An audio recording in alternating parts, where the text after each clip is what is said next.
Shalom, shalom, shalom to the 12 tribe that scattered abroad. Shalom, shalom to the 12 tribe that scattered abroad.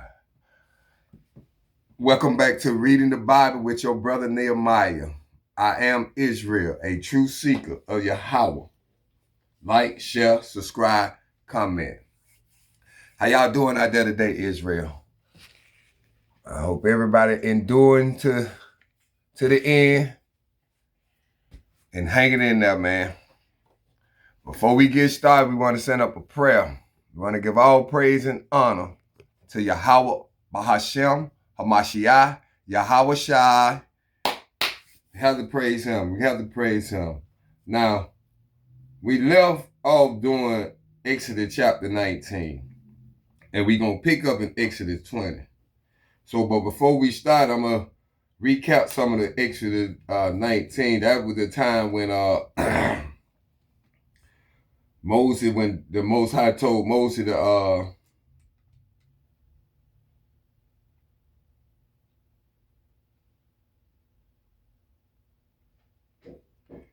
I was during the time when Moses, when the Most High told Moses to set a barrel around the Mount Sinai when he went up to Mount Sinai. This is during the time when we came out after we came out of Egypt. Been 3 months now. So he was like, he called Moses up and told Moses to put a barrel around so the people can come.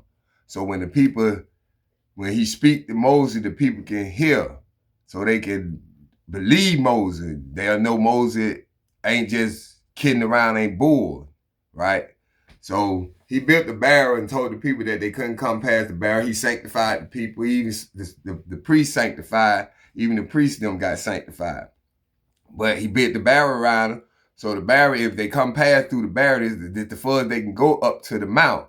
But if they go past the barrel, they perish. They be put to death. They get perish away. So Moses did that. He told Moses to go down and let the people know all that. And he called Moses and told Moses to bring Aaron back up with him. And he was like verse 23 is say in Exodus 19, verse 23, and Moses said unto the Lord, the people cannot come up to the Mount Sinai, for thou chargest us. For thou chargest us. What did he say?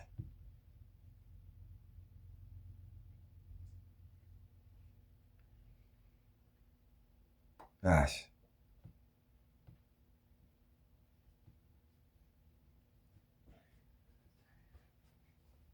Oh, okay, here we go.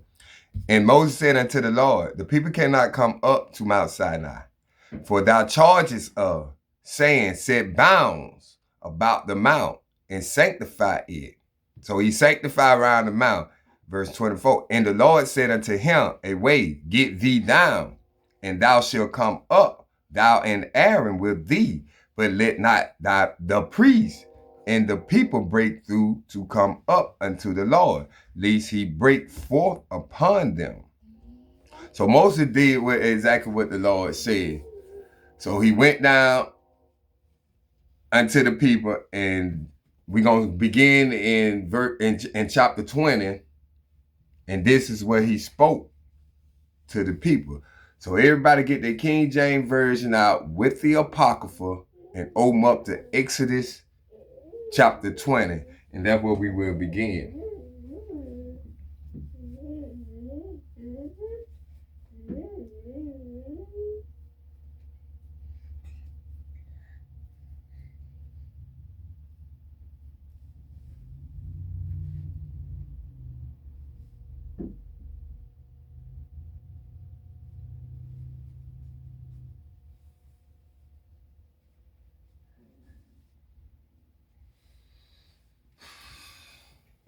So we'll begin right now. This is the book of Exodus, chapter 20, verse 1. Now, this is when Moses came down and spake to the people. And he's going to speak all these words that the Lord told him to speak to the people with the commandments. These are the commandments. This is the book of Exodus, chapter 20, verse 1. And God spake all these words, saying, so God spake all these words to Moses, saying, we're going to get a precept for all these words. Go to the book of Deuteronomy chapter 5, verse 22. The book of Deuteronomy chapter 5, verse 22, and it reads, these words the Lord spake unto all your assembly in the mount out of the midst of the fire, of the cloud, and of the thick darkness with a great voice. And he added no more.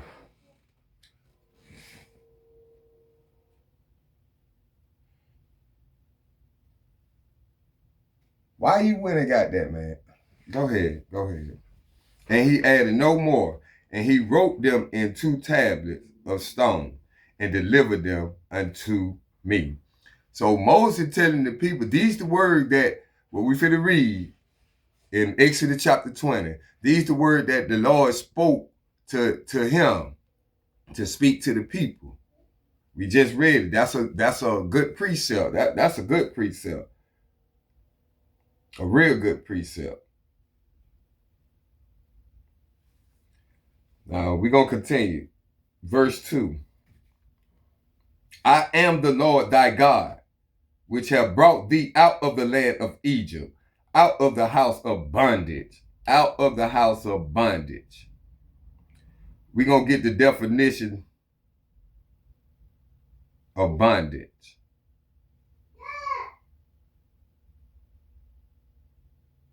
That's my grandson. Bondage. The state of being enslaved, meaning slavery, enslavement, servitude, subjection, oppression, domination. What that is? Yeah, domination, exploitation, persecution, imprisonment. These are some of incarcerated, captivity. These are some of the words that linger with bond. So you get a better understanding of what bondage is. So he said, what he said is, I am the Lord thy God, which have brought thee out of the land of Egypt. What was the Israelite doing in Egypt?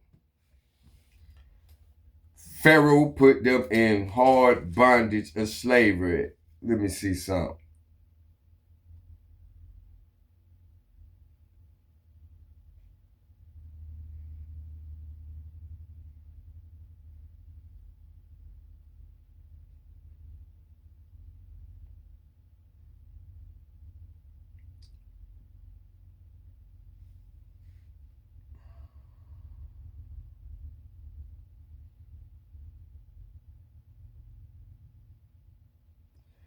But they was being in slavery. Let me see.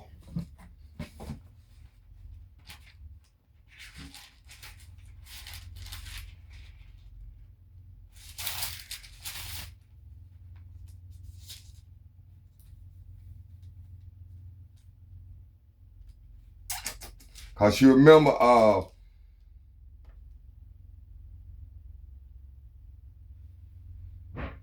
I'm trying to get a precept for it. I ain't got it written down in my Bible, but it is a precept.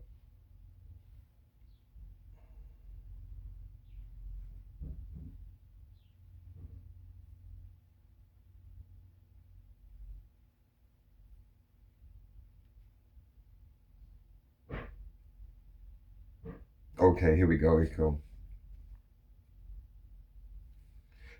This is the book of Exodus chapter 1.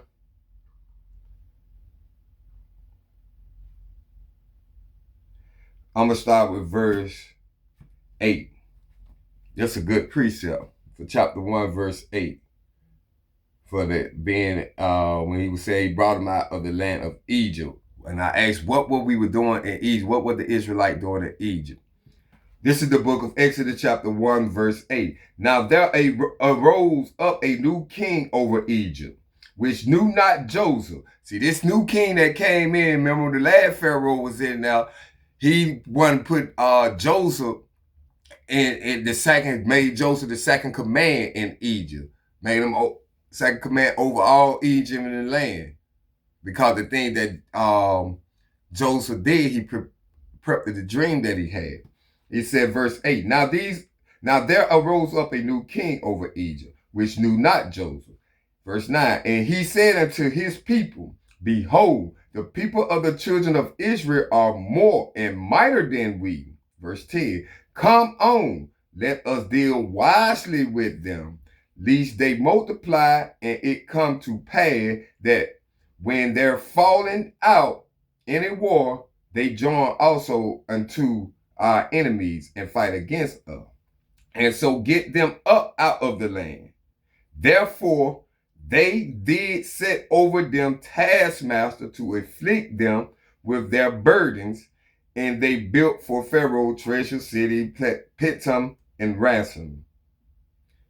So he had put them in slavery. So referring to back to Exodus chapter 20, verse 2, when it mentioned Egypt out of the house of bondage, meaning slavery. Do we understand that? You can go to Deuteronomy chapter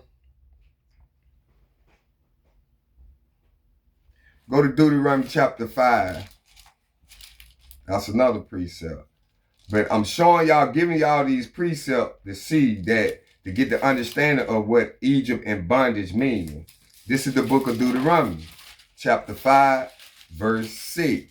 And it reads, I am the Lord thy God, which brought thee out of the land of Egypt from the house of bondage, from the house of slavery. So they were slaves, they were slaves back in Egypt. That's what they were doing. So we're going to recap verse 2 again. We're going to start from the top, matter of fact. This is the book of Exodus, chapter 20, verse 1. And God spake all these words, saying, I am the Lord thy God, which have brought thee out of the land of Egypt, out of the house of bondage. Verse 3. And the first commandment God gave, Thou shalt have no other gods before me. Thou shalt have no other gods before me. Meaning,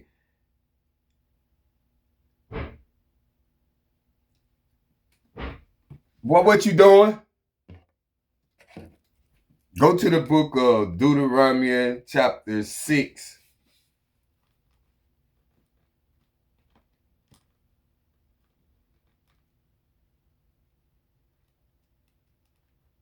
And we're going to begin at verse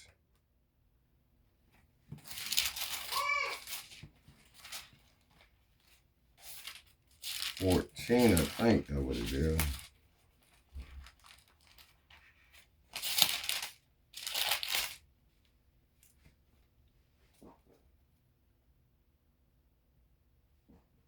Okay, we are.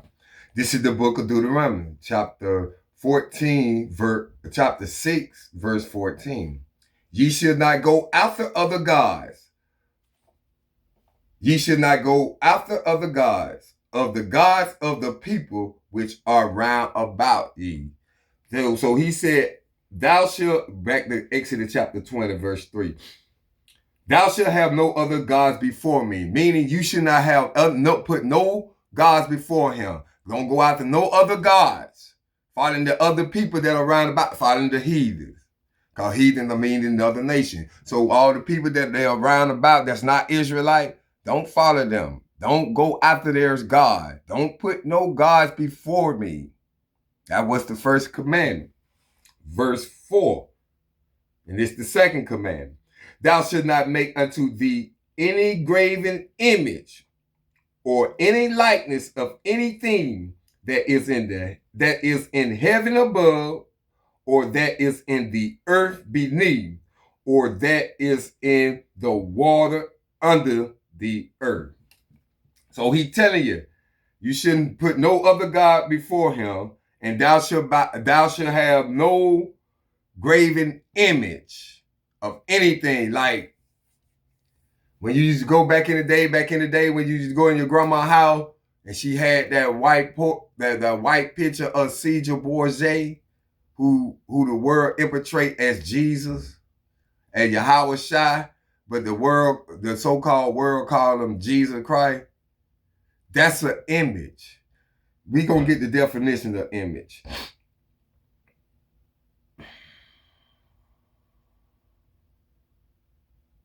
Cause he said don't have no graven image. Meaning that's what you, when he say don't put no other God, 1 and 2 is the same, it's like the same commandment. They are the both. If you keep both of them first 2 commandments, you basically keeping all the commandments. Because you're doing exactly what he said. Don't put no God before him. Don't have no graven image up in the God. Image. A representation of the external form of a person or thing. See that picture? That's a person. It's a thing too. So, like anything resemblance, portrait, statue, figures, sculpture, doll, carving, painting, drawing, sketches, artist impression. All these are graven image. And he say, thou should not make unto thee any graven image or any likeness of anything that is in heaven above, or that is in the earth beneath, or that is in the water under the earth.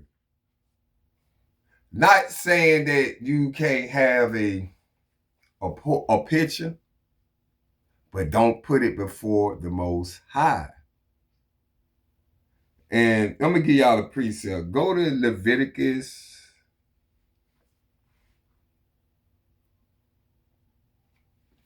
Go to Leviticus chapter, let's go to Leviticus 19. That's what it is.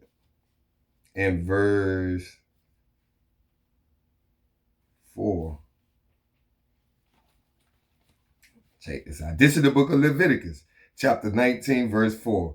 Turn ye not unto idols, nor make to yourself molten gods.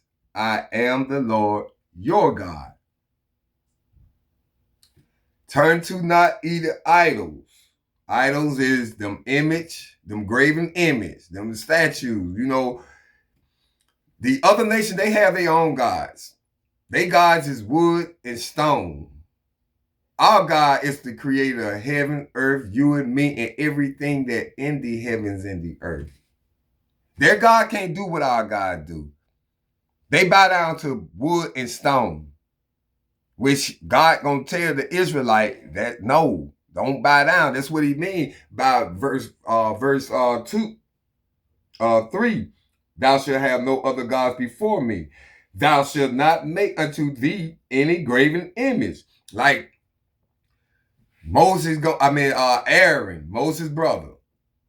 When Moses went up to the mount and stayed them 40 days and 40 nights, he was getting the commandments. Moses went up there, and they thought, well, now he was re-getting the commandments. That's what it was. But and the people they went at Aaron like they thought Moses was dead. Well, what he was, he been gone so long. So Aaron had them to got their gold earring, all their golds, and he melted down and made a molten image. A molten image. We're going to read about that. But that's exactly what verse 4 is talking about. And the precept was Leviticus 19 and 4. Let's continue. Verse 5. Thou shalt not bow down. Now this still telling you about the first and the second commandments. Verse 5 is. So he say, thou shalt not bow down thyself. Thou shalt not bow down thyself to them, nor serve them, For I, the Lord, thy God, am a jealous God, visiting the iniquity of the fathers upon the children unto the third and fourth generation of them that hate me. Now, God said, do not what the heathen do, right? In Jeremiah chapter 10, do I got that precept down? You know, so I'm going to put that right there because that's what they bowing down to. That's a good precept for this verse, chapter 5. Jeremiah chapter 10. Let's go there.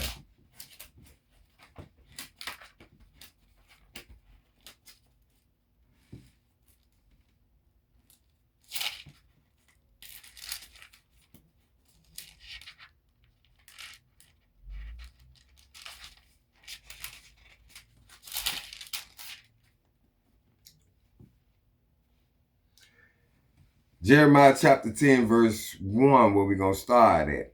And it reads, Hear ye the words which the Lord speaketh unto you, O house of Israel. Thus said the Lord, learn not the way of the heathen, and be not dismayed at the signs of heaven, for the heathen are dismayed at them. For the customer of the people are vain, wicked. For one cutteth a tree out of the forest, the work of the hands of the workman with the axe. They deck it with silver and with gold. They fasten it with nails and with hammer, that it move not. What is that? That's that Christmas tree. Every year y'all put that Christmas tree up and y'all put present up on it. And y'all bow down to that tree. And what God said in verse 5, Exodus chapter 20, thou shalt not bow down thyself to them. And y'all bow down to these molten image, these idols.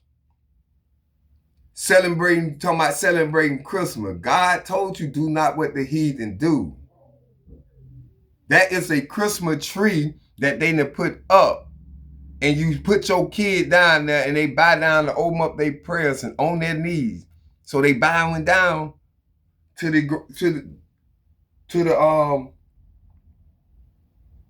they bowing down to the graven image, making it a god and putting it before Yahweh. And he said, nor serve them. For I, the Lord thy God, am a jealous God.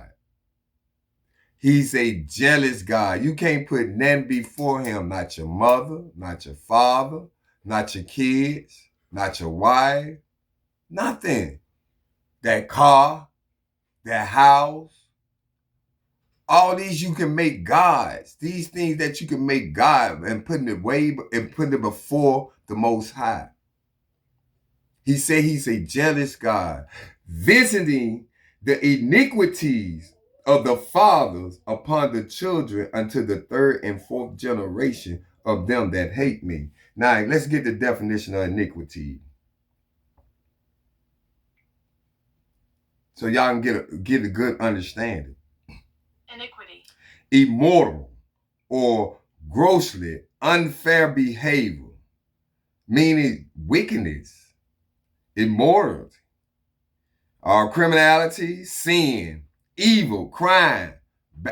These all, it's a lot of them. Outrage, wrong, violation, transgression. He will visit iniquity, meaning he will visit your sin, your transgression. You transgressing his law. He will visit thee until up upon the children unto the third and fourth generation of them that hate me. All y'all that hate him, up to the generation. He will visit them. I'm not saying it don't be that same day or something like that. It might be years later, but he gonna visit you. You know, God's word will not come back to him void at all. So what he say, he mean. And the third and the fourth generation, like me, I'm my first generation of my time. My children, my second generation. Their children, they're their third generation. My grandchildren, children, my great-great-grand, them, the fourth generation. He will visit this. He will visit this. Let's continue. My grandbaby. What's up, man? What's up? Come here. What's up? You through with your banana? Oh, okay. Go get your cup. Well, let's continue. Verse C. And showing mercy unto the thousand of them that love me and keep my commandment. So he gonna visit the iniquities of the fathers upon the children to the third and fourth generation of them that hate him.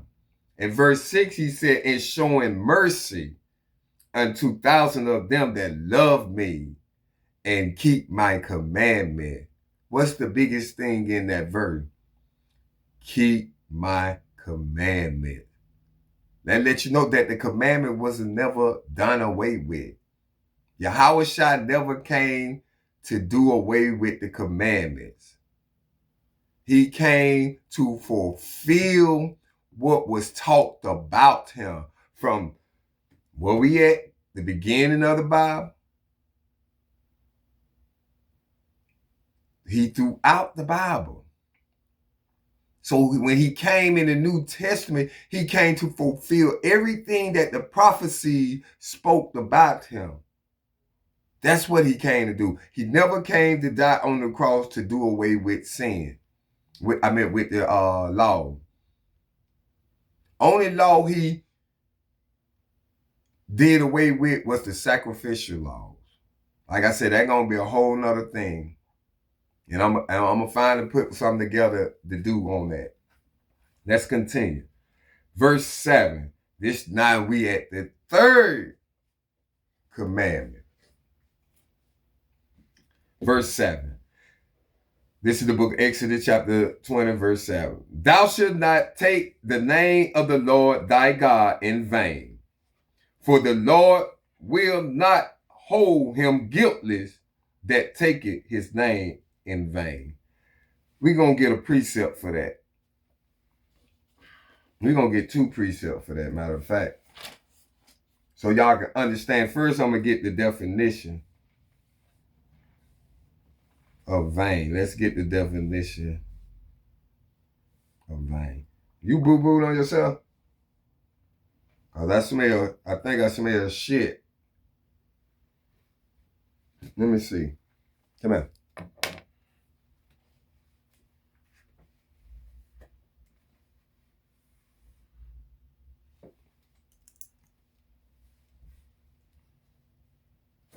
Big boy. Big boy. No, you did. You must put it. Okay, go back to verse 7 again. Let's read this again. It said, thou shalt not take the name of the Lord thy God in vain, for the Lord will not hold him guiltless that taketh his name in vain. Now, the definition of vain.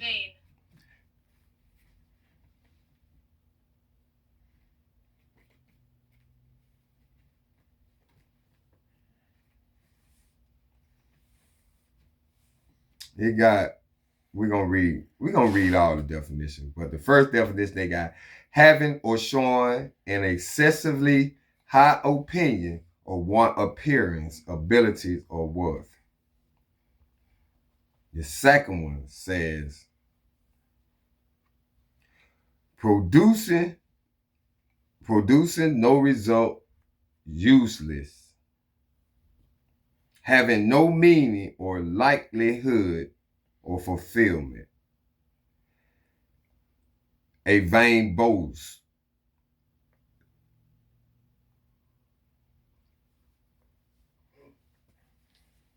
Without success or results. Unsuccessfully.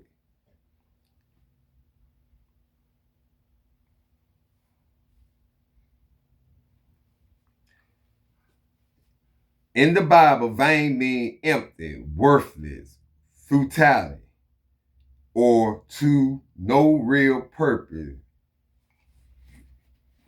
often referring to action or belief lack substance, like idolatry or excessive pride, conceit, and is central to command against taking the Lord's name in vain, misusing it, or engaging in vain repetition in prayers. It can also mean something showing or empty of benefit, contraction with true, heartfelt worship and spiritual humility. So some of the words is like self-regard, proud. Like I said,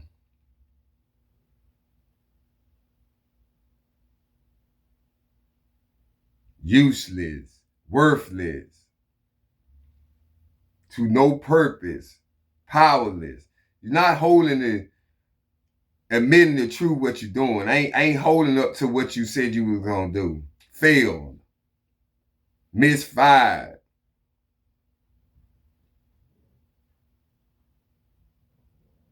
Worthless, to no purpose. It got a lot of words. Powerless, unsuccessful. Now let's get some precepts. Go to the book of Deuteronomy chapter 23. Let me give you an example of it. How you can take his name in vain. This is the book of Deuteronomy chapter 23 verse 21. When thou shalt vow a vow unto the Lord thy God, thou shalt not slack to pay it, for the Lord thy God will surely require it of thee, and it will be sin in thee. So if you take a vow to God, make a vow to God, and if you don't complete it, like it said, is if you worthless, if you don't own up to your vow, taking his name in vain. If you don't own up to it, he gonna require of it.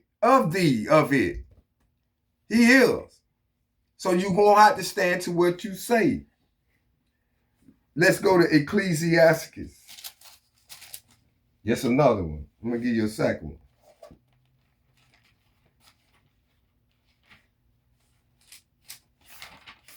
The book of Ecclesiastes, chapter 5.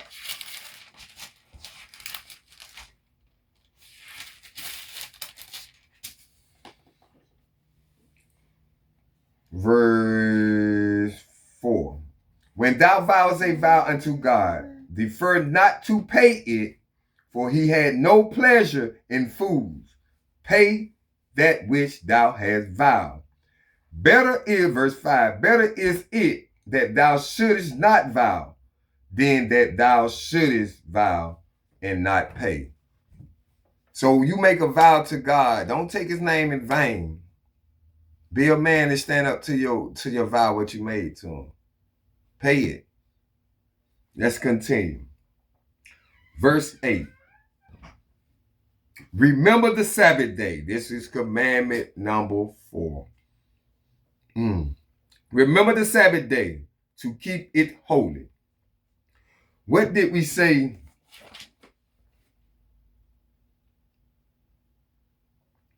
Holy. Let's get the definition of holy. Now, holy. English. It's a dedicated or considerated to God or religious purpose scarred. The second would say used in exclamation or surprise, alarm, or dismay. Now, what is the true meaning of holy? Dedicated or considered to God or religious purpose God. On English or Germanic origin, related to Dutch and German. What is the definition of, it say, what is the Hebrew meaning of holy?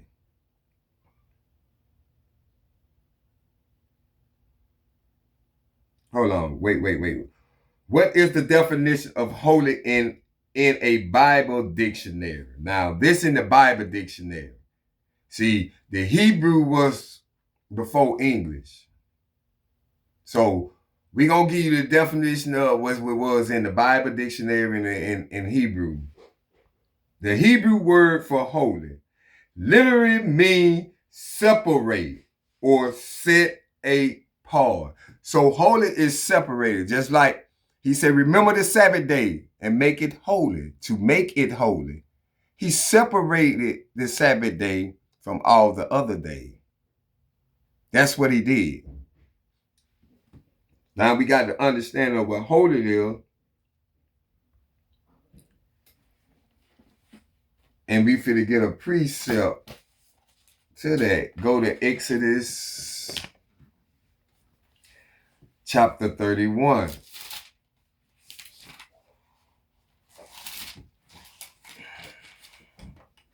And we're going to begin at verse 13.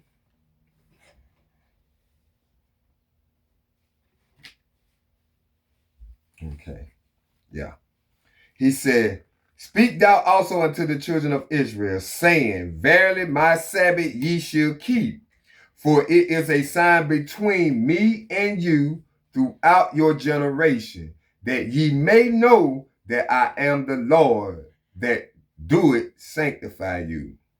So he's telling you to keep his Sabbath. When he said, remember the Sabbath day, keep my Sabbath day, to keep it holy. You got to keep it holy. It's a separate day, meaning you're supposed to read. He said, verse 9, 6 days shalt thou labor and do all thy works. But the seventh day is the Sabbath of the Lord, thy God. In it thou shalt not do any work, thou, nor thy son, nor thy daughter, thy manservant, nor thy maidservant, nor thy cattle, nor thy stranger that is within thy gate. For in 6 days the Lord made heaven and earth.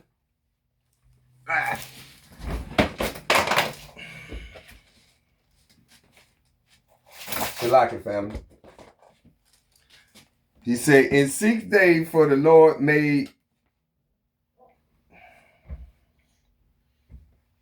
verse 11 again, for in 6 days the Lord made heaven and earth, the sea, and all that in them is, and rested the seventh day. Wherefore the Lord blessed the Sabbath day and hallowed it. He blessed the Sabbath day and hallowed it. I was reading Exodus chapter 31. I just wanted to read that on out.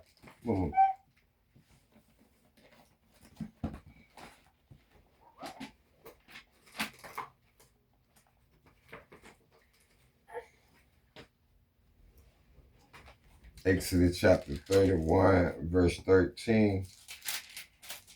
And I'm going to read it down to verse 17. Look here, dude. I had gave you this one time before. Don't stop being worrisome now. There you go. Okay, this is the book of Exodus chapter 31, verse 13. Speak thou also unto the children of Israel, saying, verily my Sabbath ye shall keep, for it is a sign between me and you throughout your generation, meaning throughout your generation as it goes on. Keep going from your generation to the next generation to the next generation, from the third and the fourth generation. And it said, that ye may know that I am the Lord that doeth sanctify you. Verse 14, ye shall keep the Sabbath, therefore, for it is holy unto you. It is holy unto Israel. And everyone that defiles it shall surely be put to death. For whosoever doeth any work therein, that soul shall be cut off from among his people. Verse 15, 6 days may work be done, but in the seventh is the Sabbath of rest, holy to the Lord. Whosoever doeth any work in the Sabbath day, he shall surely be put to death. Verse 16, wherefore the children of Israel shall keep the Sabbath, to observe the Sabbath throughout their generation, for a perpetual covenant. Verse 17, it is a sign between me and the children of Israel forever. For in 6 days the Lord made heaven and earth, and on the seventh day he rested and was refreshed. So you need that rest. So that's why he made it holy. He separated. You rest, congregate, read your Bible, chill, rest your body for the next following week coming up. You work 6 days straight. Your body tired. Your body tired. So he hollowed that day for you to rest. Get your rest. He created the heavens and the earth in 6 days and everything that was in it. And he rested the seventh day. I got another one. Precept. Exodus 35 verse 2. Showing you that what we supposed to be doing. This is the book of Exodus chapter 35 verse 2. 6 days shall work be done. But on the seventh day, there shall be to you an holy day, a separate day. You work all the first 6 days. So the seventh day gonna be holy to you. You rest. A Sabbath of rest to the Lord. Whosoever doeth work therein shall be put to death. We is in oppression. Yes, we is in oppression. So I'm not telling y'all just don't go to work if you work on this seventh day. I'm not telling y'all don't go to work. You got to pray to the Lord so he can open up doors to make things. Maybe he'll give you that job that do that. He'll support that for you. He'll give you the job to be off on the seventh day. Or maybe you can write, some jobs where they say they don't discriminate on religious and color, what your race and all that. They don't discriminate. So you get you a note from your I hate calling him pastor. You get you a note from your leader, your elder, and take to them and see would they honor that you be off on the Sabbath day. That's your religion, is what you believe in. It's what you believe in. It like me, I believe in the Sabbath day. I work 6 days and be off on a Sabbath day. That's what my job required. But if we have to work mandatory, I go to work. And the Father understand. I ask for forgiveness. He understands because we in oppression. You got to survive. You have to work. You got to have a job to pay your things, to keep a roof over your head, to feed yourself. You have to do that. So it's not, his laws is not grievous. It's not hard to do. The man's heart is in the Lord's hand, and he turn it any way he want to. So maybe you go to your boss man and ask and let him know. Maybe he'll look. Maybe the Lord turn his heart to agree. That's your religion, what you believe in. Let's continue. Verse 12, the fifth commandment. Honor thy father and thy mother, that thy days may be long upon the land which the Lord thy God giveth thee. He says, honor thy father. Let's get the definition of honor.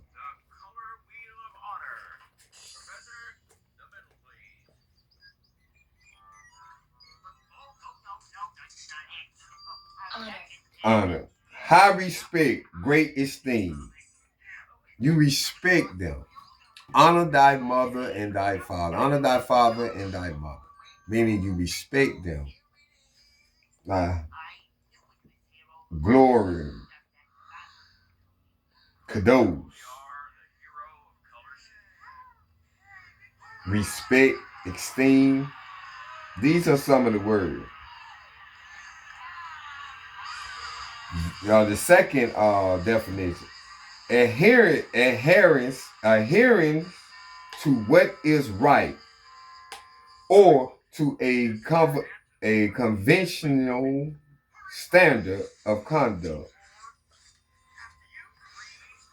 Uprightness, honest, moral, principle, righteousness, goodness, fairness. I'm just jumping through the page reading certain of which to you. Regard with great respect. Fulfill an obligation or keep an agreement. Honor thy father and thy mother. Respect them.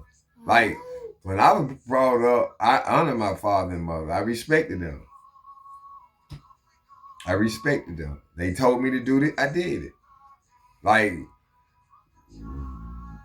when you get out of school, I need my house clean, you doing your homework and all that, and then you go outside.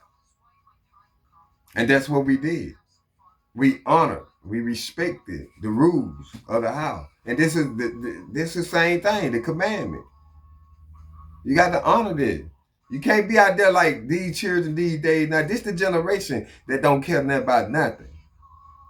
They ain't regarding even themselves. They don't respect themselves. For real. Look at all what's going on in this world. So you have to have respect to your parents. They gave birth. She gave birth to you.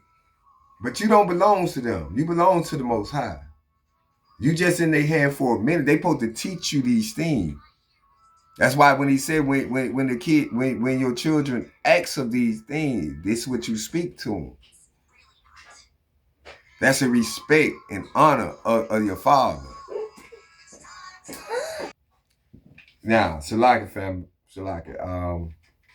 Like I said, you got to honor it say honor thy father, thy mother, and that thy days may be long upon the land which the Lord thy God giveth thee. You got to give them respect, man. You have to. Like I said, this generation here, what they all talked about. This the generation he said that ain't gonna have regards or no respect for nothing. They don't care about nothing. And look what's going on in this world. This generation. Now the sixth commandment, verse 13. Exodus chapter 20, verse 13. Thou shalt not kill. That's the sixth commandment. Thou shalt not kill. Now, if you kill, don't get mad cause somebody, don't get hurt cause somebody get scared. You live by the sword, you die by the sword. What you reap, you sow. Y'all know about karma. It come right back. So if you live by it, and that's the way you live in the earth, that's what's gonna happen to you. Don't be trying to think of something else or look over your shoulders. It's too late for that because this is what you do. You want to treat people the way you want to be treated. If you want to be treated disrespectful and all the other things folk talk down to, treat them like that. Y'all know about karma, like I said. What goes around comes around. That's all it is. Let's continue. Verse 14, the seventh commandment. You don't see it? Shalak. Let's continue. We was at verse 14. Thou shalt not commit adultery. That's the seventh commandment. Now let's get the definition of adultery.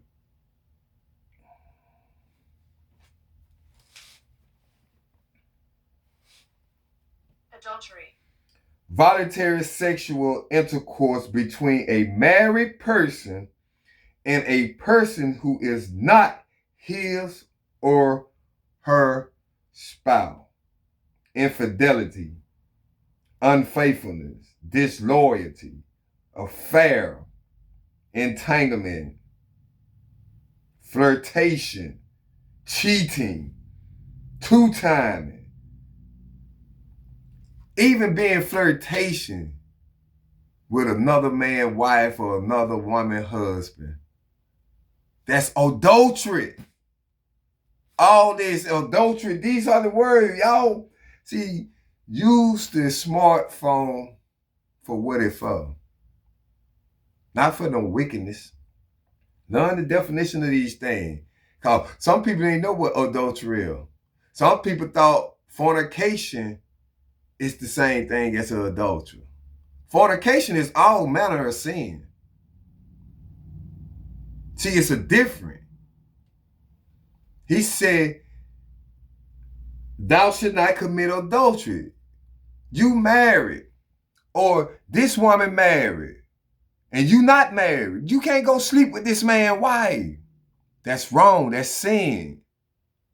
That's adultery. The same way with the woman.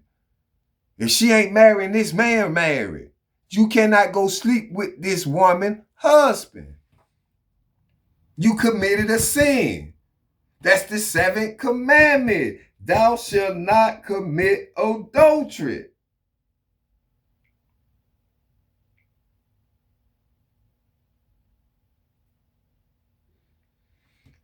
Let's get some precept for that. Let's get some precept for this adultery. We're going to go to the book of Leviticus. Some examples.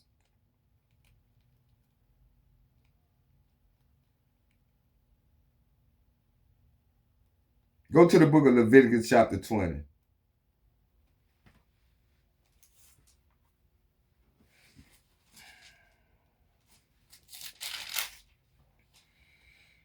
The book of Leviticus chapter 20, verse 10. And the man that committed adultery with another man's wife, even he that committed adultery with his neighbor's wife, the adulterer and the adulteress shall surely be put to death. See, this the thing Yahweh Shai came and died for. See, this the thing, but you still gonna get punished for it. God gonna come, what he said, I will visit the iniquities of the people of the children to the 3rd and 4th generation. Understand what that means. He'll visit your kids' kids, for what you did. Why you think we in this? From what our ancestors did. Y'all got to understand these things, man. Thou shalt not commit adultery. Respect another man's property. Respect another man's wife. Respect another woman's property. Respect another woman's husband. Respect these things. Thou shalt not commit adultery. You can't do these things, man. Can't go be sleeping around with Tom, Dick, and Harry and think it's cool. But this generation, him, what he talked about, this generation do not regard in nothing. It do not care about nothing. It do not respect no ones. They don't even respect themselves. A married woman coming out the house with short tights all up in her butt.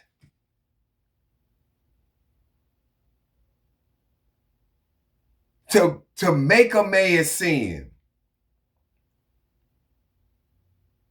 And you got a husband, but you come out the house like that. What type of respect is that? That ain't no respect. You don't respect yourself. You don't respect your husband. You don't respect the Most High. And that's bad. And that's bad, man. So the moral of that story, don't commit adultery. Let's go. Let's move on. The 8th commandment, verse 15. Thou shalt not steal. We all know what that we don't have to go into none of that about stealing. You already know what it is.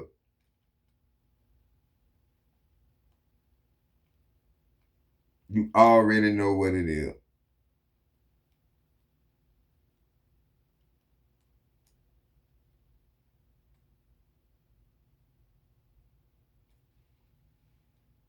Don't go in nobody house taking folks stuff. Don't steal like that stuff. Ask. Maybe folk, what I said, the hearts of man is in God's hand. He turn it any which in a way, man. He turn it any which in a way. So you don't have to take.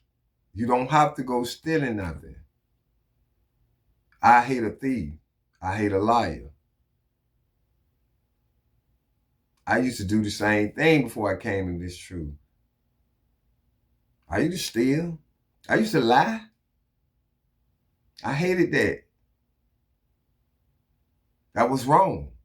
Now I know it was wrong.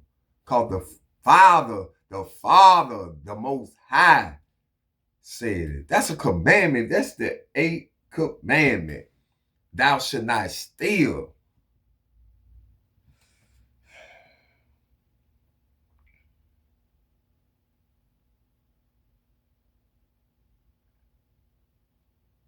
Let's get some precepts. Go to the book of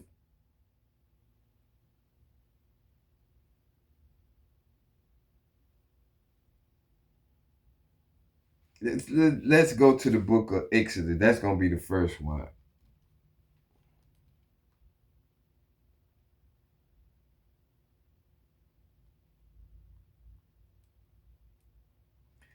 This is the book of Exodus, chapter 21, verse 16. And he that stealeth a man and selleth him, or if he be found in his hand, he shall surely be put to death. Just like they stole us and came over and sold us, they surely gonna be put to death. They gonna get what they gonna get everything they ask for. That's why you want to treat people the way you want to treat people the way you want to be treated. If you going out there stealing and taking from somebody else and steal a man and want to sell him for property, same thing gonna happen to you. You reap what you sow. Let's get another one.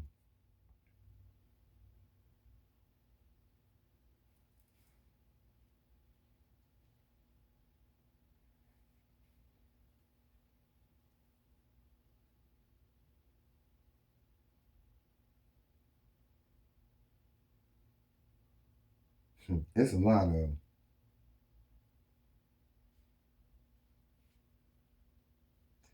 We're going to get one in the New Testament. That's what we're going to do.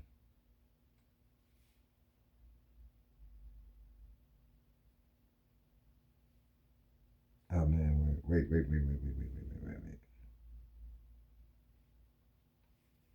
Go to the book of Matthew. That's another one for the stealing.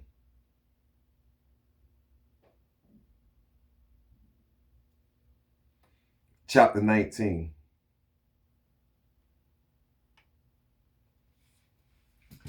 This is the book of Matthew, chapter 19, verse 18.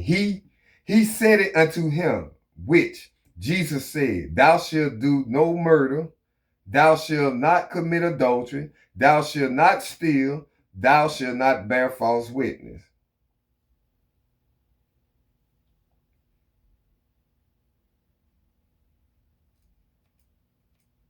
So he's telling you, this in the New Testament.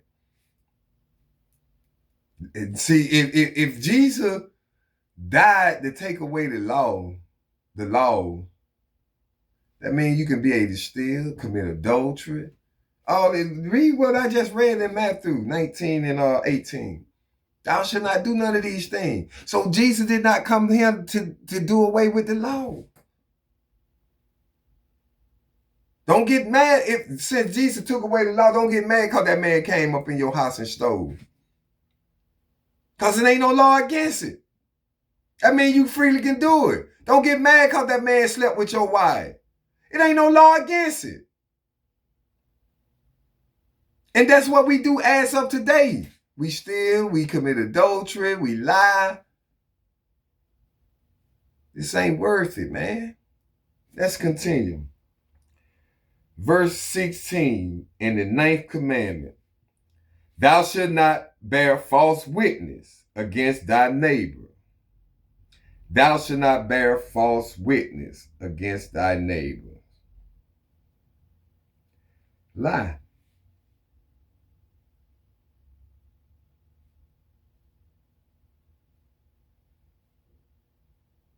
Let me see something.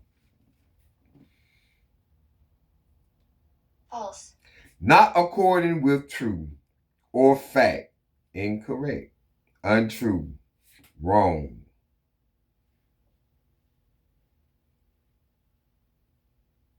Inaccurate. Invalid. False. This for false.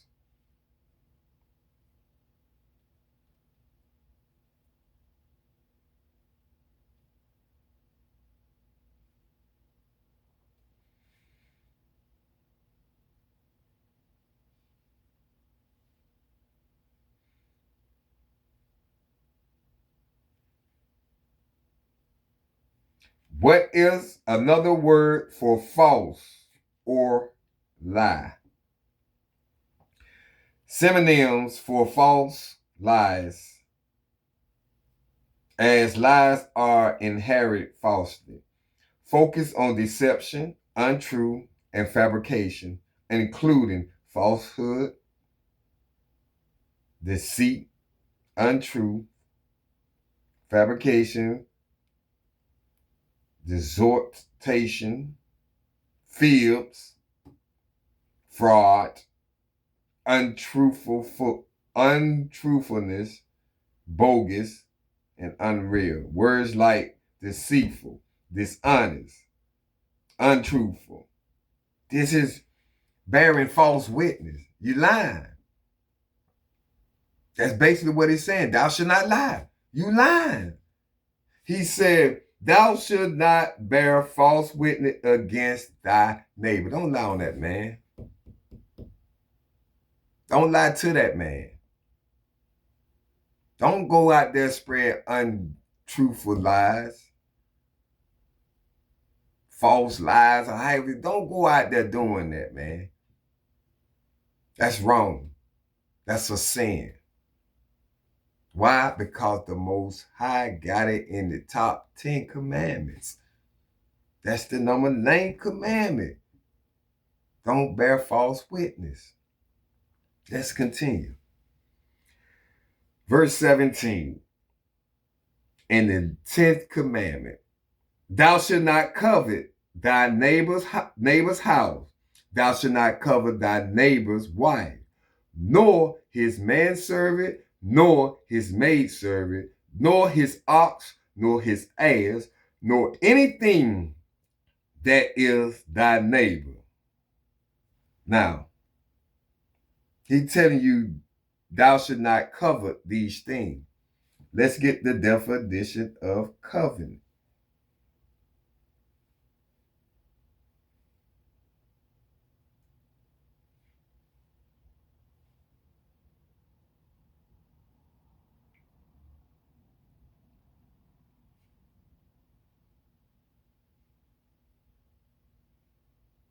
Covet.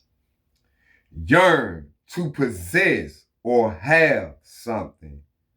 Something you desire. You crave. Has one heart set on. Want. You want what this man got. Ask that man. Maybe he'll tell you how he got it. Maybe he'll help you get where he at. Did you ever thought it like that? Don't cover the next man, whatever that man got.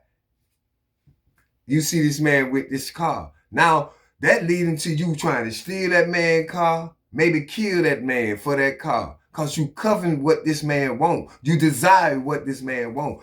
Pray to the Most High. He said, keep my commandment. Seek the kingdom of God. Seek my kingdom. And all these things shall be handed to you. Anything you want, anything you desire. You don't have to go cover the person, the next woman, the next man. You don't have to go cover their things. You don't. You can get the same thing. Maybe if you ask somebody or work hard for what you do, pray to the Lord and ask the Lord. He say, seek thy kingdom. Keep my commandments, seek my commandments, seek my statute, walk in my way. And all these things shall be handed to you. You won't have to cover. You don't have to cover no one else's property. Let's continue. Verse 18. And all the people saw the thunder and the lightning and the noise of the trumpet and the mountain smoking. And when the people saw it, they removed and stood afar off. That what the barren for in chapter 19, when he talked about put the barren, don't go past the barren, because the people gonna try to gaze at it, try to come up and see who this is talk. But when they heard it, when they look, it said when the people saw the thunder and the lightning and the noise of the trumpet, that was the voice. And the mountain smoking. And when the people saw it, what they did, they removed themselves. They removed themselves and stood afar off. That frightened them. Imagine you hearing someone talking with a deep voice. Moses, keep my commandment. Tell the children of Israel. Repeat what I say. Imagine you hear a voice like that. Loud, like thunder.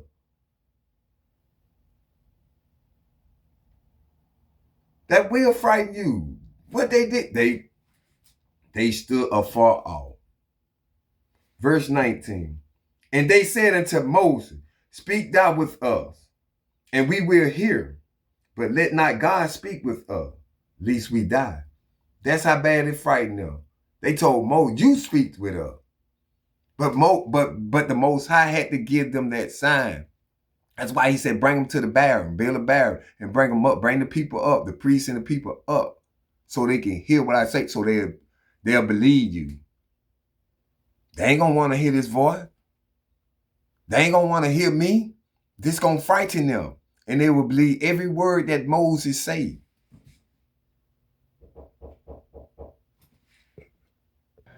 Shalaka, family, man. I know I've been pausing this thing, and enough. My cousin just came through, I was waiting on him anyway. But Shalaka. Where we were, we was in verse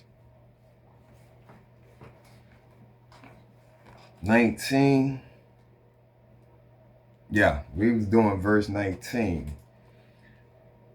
And we were speaking upon the book of Exodus chapter 20, verse 19, Salaki. And they said unto Moses, speak thou with us, and we will hear. But let not God speak with us, lest we die. Like what the thing that they heard. Remember when they came up to the mountain? That's what it was about. We're going to continue. Verse 20. And Moses said unto the people, fear not, for God is come to prove you, and that his fear may be before your faces, like it, that ye sin not. So Moses told him to speak. Moses told him,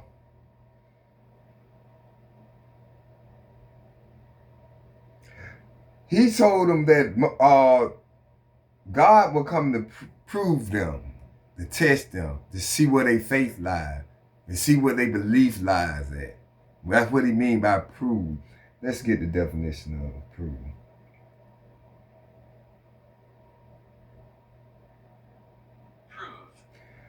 Demonstration the truth or existence of something by evidence or argument.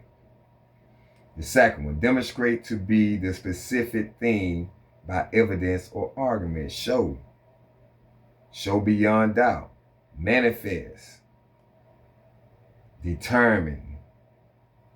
Substantive. Verify. Certify. The opposite of disprove. Disapprove. So he came to prove them. He came to test them, to see where they faith lies. What Moses said, and Moses said unto the people, "Fear not. God is come to prove you, test you, and that his fear may be before your face, that ye sin not." He come to test you so you can not fear him in that type of way, but know that he mean business, that you need to keep these commandments. That's what basically it's saying. And we all can understand that. If you want to fear this white man, when God did not give you the spirit of fear. He did not give you that. He came to prove to you that his fear may be before your face. He testing you to see where you lie at. Is you going to keep my commandments? Is you going to obey my words? That's what he did. Let's continue. Verse 21. And the people stood afar off, and Moses drew near unto the thick darkness where God was. Verse 22. And the Lord said unto Moses, Thus thou shalt say unto the children of Israel, Ye have seen that I have talked with you from heaven. This when they came up to the barren. And when they saw the thunder and the lightning, verse 18, and the noise of the trumpet, and the mountain smoking, and when the people saw it, they removed and stood afar off. Yeah, this is what 22 talking about. And the Lord said unto Moses, Thus thou shalt say unto the children of Israel, Ye have seen that I have talked with you from heaven. You seen what I did. I talked to you from heaven. Verse 23, Ye shall not make with me gods of silver, neither shall ye make unto you gods of gold. You should not make with me the first two commandments. Don't put them before, and don't worship no graven image or bow down to them or serve them.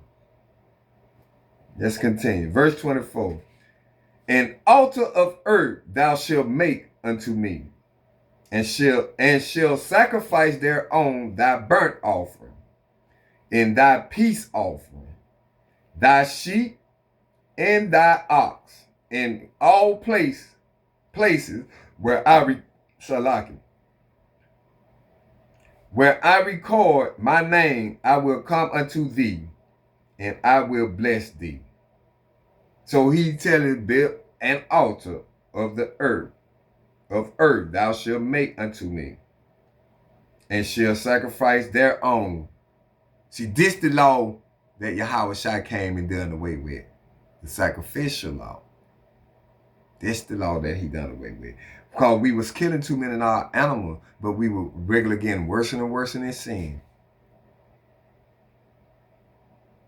Worse and worse in sin. So why is we wasting our animals like this? That's what he came and took away. But he told them to build to their own earth thou shalt make unto me. An altar of earth thou shalt make unto me. And shall sacrifice thereon thy burnt offering and thy peace offering, thy sheep and thy ox, in all places where I record my name. I will come unto thee, and I will bless thee. This is the offering, peace offering, what he said, he called the burnt offering, the peace offering. You sacrifice your sheep. Just raise. Verse 25. And if thou wilt make me an altar of stone, thou shalt not build it of hewn stone. For if thou lift up thy tool upon it, thou hast polluted it. I want to get the definition of polluted.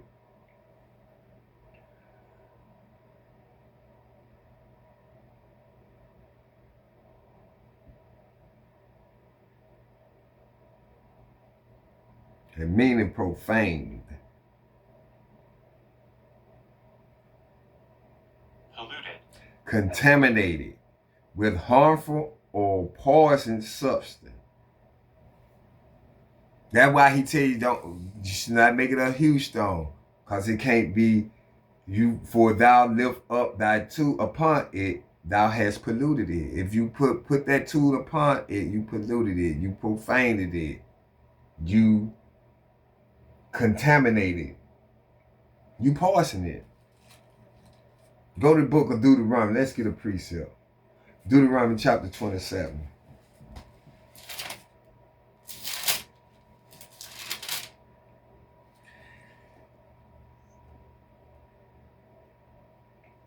Verse 5. And it reads, this is the book of Deuteronomy chapter 27, verse 5. And there shalt thou build an altar unto the Lord thy God, an altar of stones. That's why he told you not huge stone, but stone. Thou shalt not lift up any iron tool upon them. You should not lift up any iron tool upon it, or you're going to pollute it.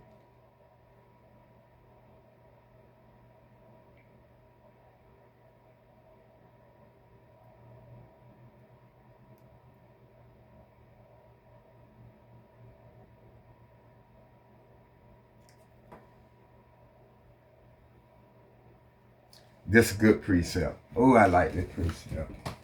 Because this...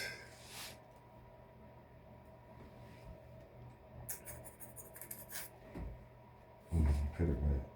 I put it up. I ain't even wrote the precept down. I see, I be precepting my Bible as I go along too. For real. This Joshua. Go to the book of Joshua. Chapter 8.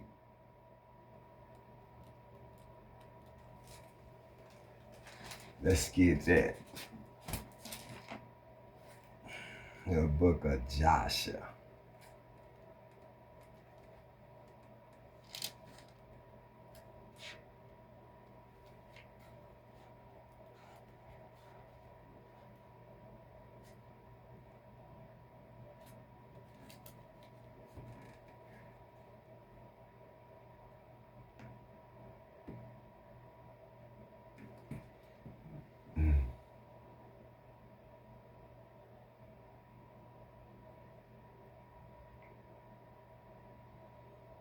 So like, bear with me, family. I gotta go to the I'm going up somewhere. I'm trying to see something real quick. That's what I thought. Why did they not?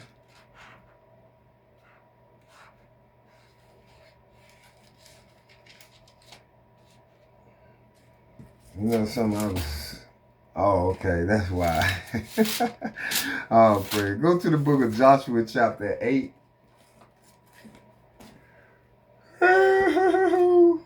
Shalaka.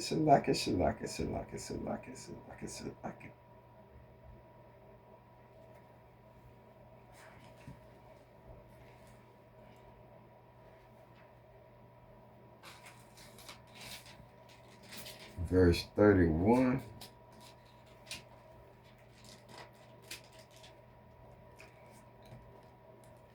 This is the book of Joshua, chapter 8. In verse 31, and it reads, as Moses, the servant of the Lord, commanded the children of Israel, as it is written in the book of the law of Moses, what we reading right here in Exodus chapter 20, verse 25. It is written in the book of the law of Moses, an altar of whole stones, over which no man had lifted up any iron, and they offered their own burnt offering unto the Lord, and sacrificed peace offering. Exactly what it said in 25, Exodus 25. These are precepts, man. Precept.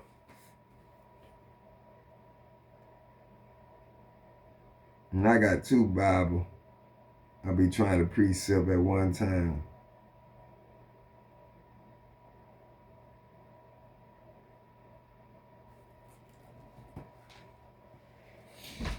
I want to throw that up there for. Read verse 25 one more time. And if thou wilt make me an altar of stone, thou shalt not build it of hew stone, or what it say, build it of whole stone. From Joshua chapter 8, what it read. For if thou lift up thy tool upon it, thou hast profaned it, contaminated it. You can't do it. Verse 26. Neither shalt thou go up by steps unto my altar, that thy nakedness be not discovered thereon.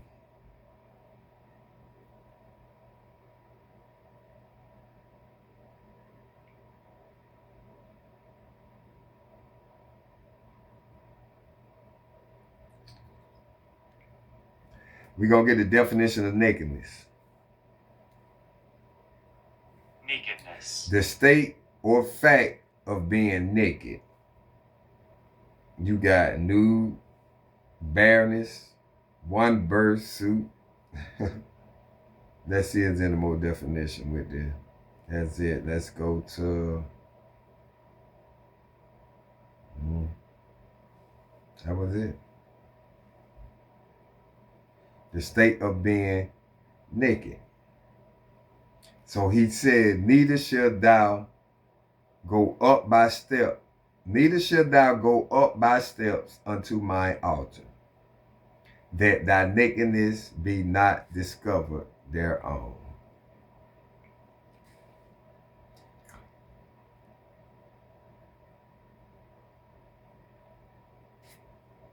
We all understand what nakedness means. And you also can be nakedness, meaning also can mean like you're not in the truth. You're not keeping the laws. You don't know of the law. See, cause when he went and got Adam, he was nakedness. He was in his nakedness. He didn't know the law. God had to give it to him. Same way when he put Adam to sleep and went and got Eve. She was in her nakedness. She didn't know the law. That's why Satan said, did God say to you? No, God ain't say to you. Adam told you. God said to man, to Adam, the laws. And Adam told him to you. That was the end of that, chapter 20. And I finally got it done on my YouTube page like I wanted to. Because I did it on Facebook, but it wouldn't let me download it so I can put it on my YouTube page. But that's the understanding of the commandments, man. The covenant that God made with the children of Israel 3 months after we came out of the land of Egypt. 3 months after he destroyed Pharaoh and his army. We have to keep the covenant of the Lord at all times, man. Walk in his way. Israel, Israel, Israel, Israel. It was a great pleasure of reading this word to y'all, man. Like the scriptures say, if a man have an ear, let him hear. For real, hearken. We all we got. Stand strong. Walk in the statutes of the Lord. Endure to the end. You know, it's a lot come on me, but I endure. I know it pisses me off. It get me angry. But he teaching me how to humble myself. He teaching me he teaching me meekness. He bidding me for his kingdom. How can I run a kingdom if I can't control all what he put towards me? If I can't control my own household, if I can't control my own attitude or my anger, you know, God ain't building his kingdom on what we got going on today. All this anger, this killing, this war, and all. No, this kingdom ain't gonna be that. That's why he said, humble thyself. Humble thyself, seek Yah face. Hezekiah. Do what he say. It ain't hard, man. It ain't hard. With that being said, y'all open up y'all books to Matthew chapter 6. And we're going to close this thing on out, man. And we're going to read this Lord's Prayer.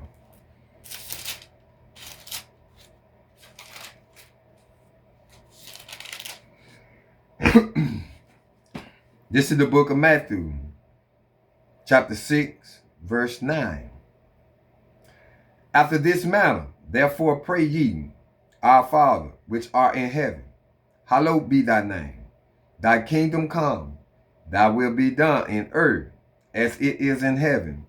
Give us this day our daily bread, and forgive us our debts as we forgive our debtors. And lead us not into temptation, but deliver us from evil. For thine is the kingdom, and the power, and the glory, forever. Amen. Man, Israel, man, y'all be safe out there. Stay prayed up. Be blessed. Endure this until the end. We almost there. With that being said, man, Kwame Yasharala, Bahashem, Hamashiach, Yahweh Shai. Y'all have a blessed day, man.